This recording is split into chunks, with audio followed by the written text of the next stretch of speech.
So today we're going to be talking about the Panasonic AG-AF100. I absolutely love this camera. It is a professional production camera. It's not like your DSLR. It's much larger than that, but it does have all of those same easy breezy controls to where if you are doing documentaries, or if you were doing live cast, or if you were shooting speakers, this is something that's absolutely perfect and wonderful. It has a nice carrying handle, so if you're actually using it to shoot, the weight on it is very, very good. And as you see, it has a hot shoe mount here, and then you also have different size spaces here so that you can put different attachments, whether it's going to be a different mic or if it's going to be a light or anything of that nature. The viewfinder here actually pops up and down so that in case you were looking and holding it this way, then you could just literally go right in here and see what it is that you're seeing. It does have this nice rubber piece that gives relief to your eyes and cancels out all of the light so that you can see what it is that you are actually shooting. Another thing I like about it is that it does have a flip out screen. It's not touch screen, but it does have a flip out screen, and then it has all of your different input outputs for audio, for your white balance and resets and all of things of that nature. You can actually hook up 2 different channels here, and if you had your mics, then you could just pop them in to right here, mic 1, mic 2. You could run them simultaneously, or you can just go with one. But they have your XLR cables, so you have that professional mic sound. I like to use the Zoom products. They pair up very well with this, and it's something that I have not regretted buying. My seller on this, when I first saw it at CES, at NAB years and years ago, was that it has built-in ND filters. So you literally have 4 choices to choose from. Normally you would have to put that on the end of your camera, end of your lens, but this actually has it right there. And then as you can see, the filters, they're clear. You have 1/4 ND, 1/16 ND, and 1/64 ND.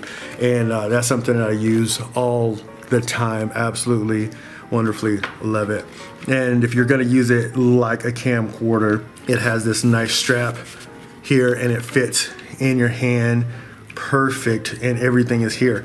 So you have your start stop right there. If you're gonna have presets, you have user here, so it's already there, and then you just bring it straight up to your eye and you're good to go. Now if you're not trying to use your batteries, it does have this attachment which just pops right in and right out, so you can plug this straight into the wall, or if you were going to be using one of the batteries, you just slipped that right in and then you're good to go. And as you see, it doesn't stick out and have any extra obstacles that you have to deal with. Another thing is that the shutter and the frame rate, it's right here. It's got a wheel, but you can also push it and you get to change it right on the go.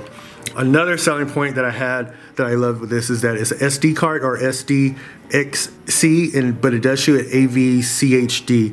So your first time when you go to plug this in after you look at your footage, you got to click through a bunch of different ones.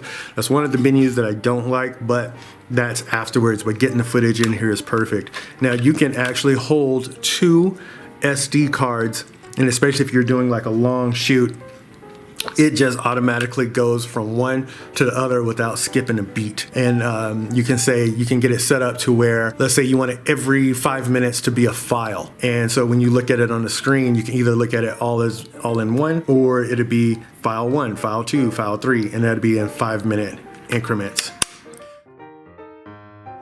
If you have other lenses, I myself have other Canon lenses, you have these adapters that just go right on here, and then the lens go onto here, and then both of these adapters, this is just a straight adapter. All it does is it literally just puts it on there so that you can use those Canon lenses And then this one, if you're going to be using some of the older prime lenses, so that you can change your focus all straight from here, and it accepts it. And these are very inexpensive if your camera does not come with one. But yeah, I absolutely love the Panasonic AF100. It has 20 variable frame rates for fast motion or slow motion. The slow motion works perfect. It does shoot at 1080. It shoots at 720 as well.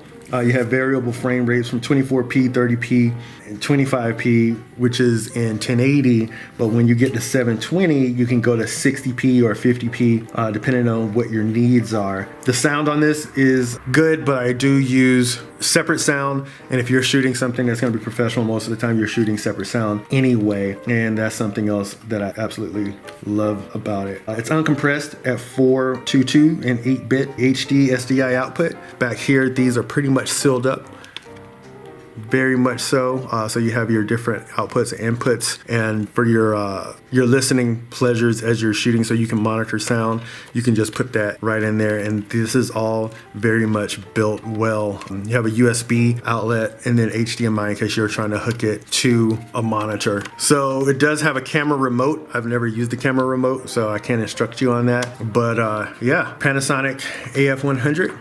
Something that I'm glad that I bought. I still use it to this day. And if you're looking for something that is a mix between a DSLR and a camcorder, this is it right here.